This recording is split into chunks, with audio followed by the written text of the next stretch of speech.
Greetings and salutations. Greetings and salutations. What's going on, man? I'm live, baby. I'm back. I'm back. I was out the net for a couple of days. I was in New Orleans. Go check out those videos. Got about two posted up. A couple of other shorts is out there too. Um, so y'all can see my trip to New Orleans. All right. Now, let's get into this, man. Because this was one of the games people wanted to see. They wanted to see if Buffalo Bills was the real deal against the Cleveland Brown defense. And then they wanted to see if Shador was going to play lights out. All right, everybody be talking about Buffalo this is the year for Buffalo to go to the Super Bowl because it looks like it's going to be no Patrick Mahomes or Lamar Jackson or Joe Burrow. This is the time to really go to the Super Bowl. All right. Also, people want to talk about Shador. Shador Sanders is a very popular individual due to his father. So his name brings a lot of attention and a lot of hype. So let's talk about it. Now, did y'all watch the game? All right. We could go by the stats and we could go by the eye test. Okay. 23-20. When you hear 23-20, that says it was a close game. That says it was very competitive and anything could have happened. 3 points, 23-20. All right, Buffalo won. All right, so that's a close score. All right.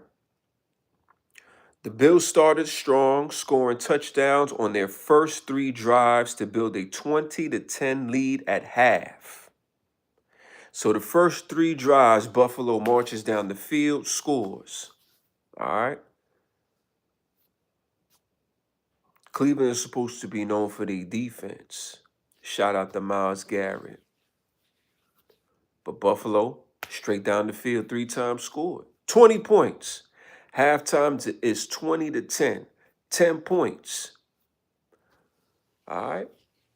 That's not a big deficit at all, man. Not at all. 2 touchdowns, you in the lead. A touchdown and a field goal, you tied. All right. So 20-10 now, halftime. The Browns kept pace early, scoring on their opening drive. So shout out to Shador for scoring on the opening drive. Cleveland has been struggling to score on their opening drives, man. All right. Flacco, when the season first started, got him out of there. Gabriel took over. Didn't really show nothing. Now you got Sanders. So he scored on his first drive.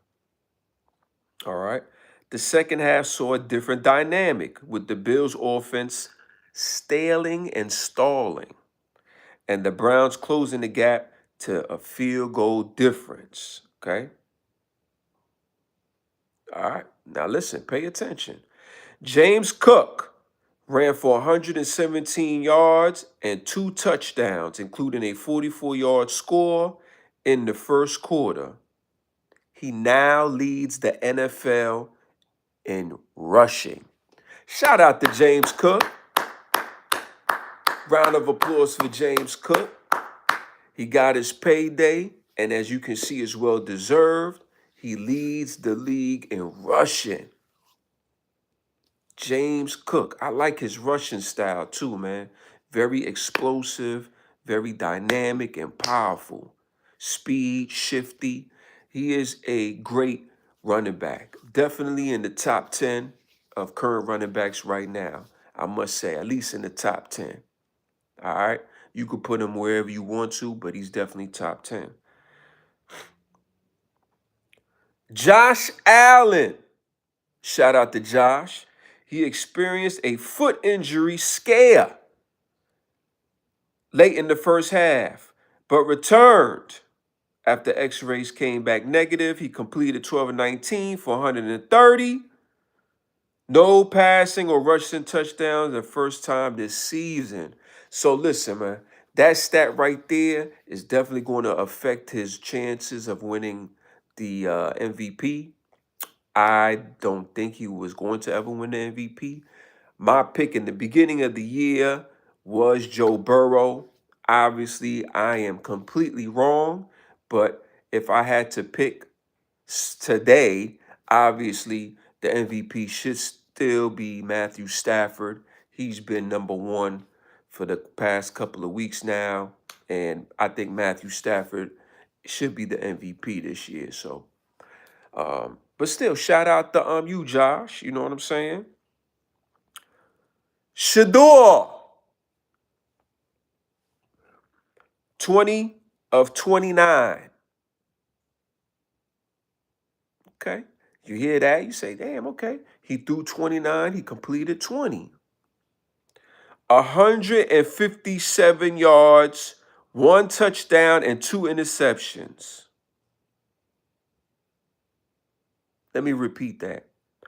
157 yards, one touchdown, and two interceptions. What are we supposed to do with that? What are we supposed to do with that right there? What are we supposed to do with those stats?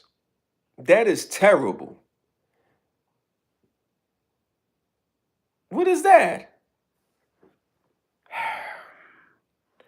He also led the Browns in rushing. Lord. You know, this is just terrible. It's terrible. They keep talking about Shador Sanders is this guy, but now I see the reason why he was drafted in the 5th round. Very raw talent, very raw talent. Um, People say the coaches is setting him up. They say, listen, man, the coach is setting him up for fail, man.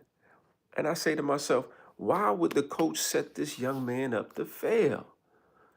I don't understand that logic of thinking because the success of Sanders is the success of him keeping his job. So why would Stefanski set him up to fail?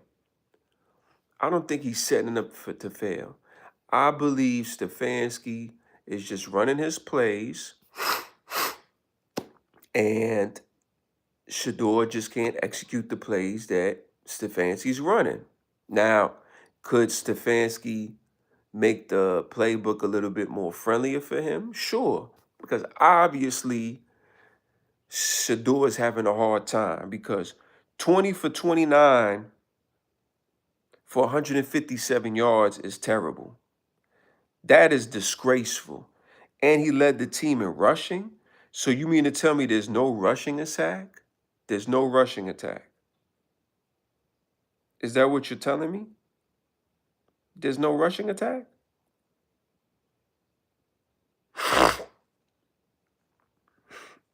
I find that hard to believe.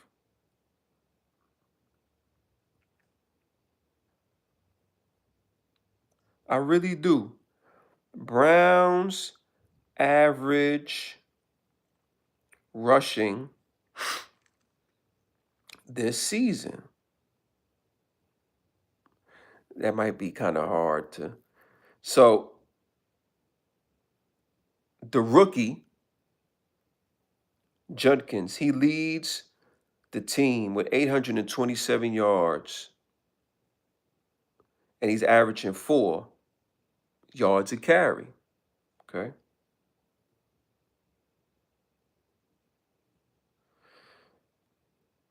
Before injury.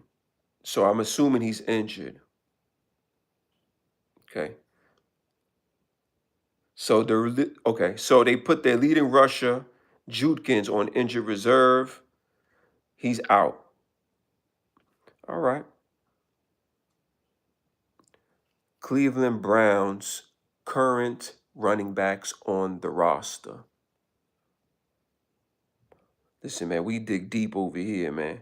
We try to find out why and what is going on.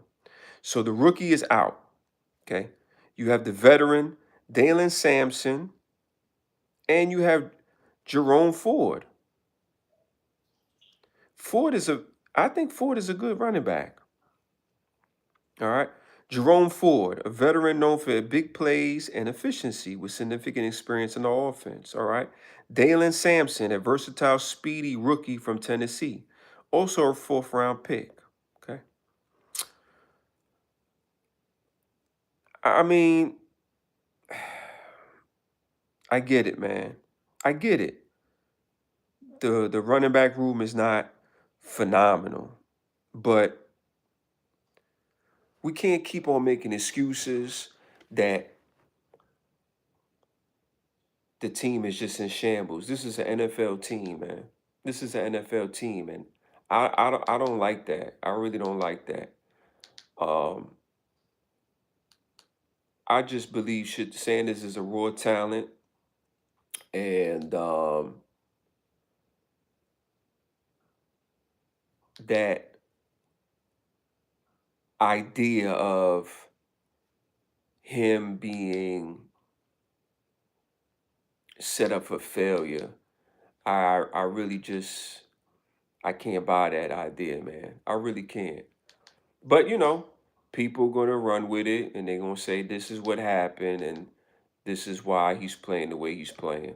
So the only way to see if this is true or not is that next year, when we move forward, and if Cleveland retains him or he's let go and somebody else picks him up, we'll see. Because number one, Stefanski is not going to be there. I don't believe he will. So even if he stays in Cleveland, it's a different coach. Okay. All right. So we don't want to hear no more of these excuses. All right. Because excuses are for losers. All right. Just being honest with you. But once again, shout out to Cleveland for just trying to just compete. They play hard. That defense really does play hard. So shout out to Cleveland. Shout out to Myles Garrett. And I really do believe Cleveland will be turning the corner next year. I do. I believe Cleveland will be over 500 next year. Y'all heard it first on the live stream. I'm putting it out there. Also, shout out to James Cook for leading the league in rushing. And Bills, this is y'all year, man. This is y'all year. No Patrick Mahomes, no Joe Burrow, and probably no Lamar Jackson. I think no Lamar since they lost to New England. So listen, man, y'all got to execute. I think because they lost to New England and Pittsburgh beat Detroit. So listen, this is it. All right, this is it. Thank y'all for tuning into my live stream. I'm back home, so more videos, more live streams will be coming out. I appreciate y'all. Love y'all. Peace.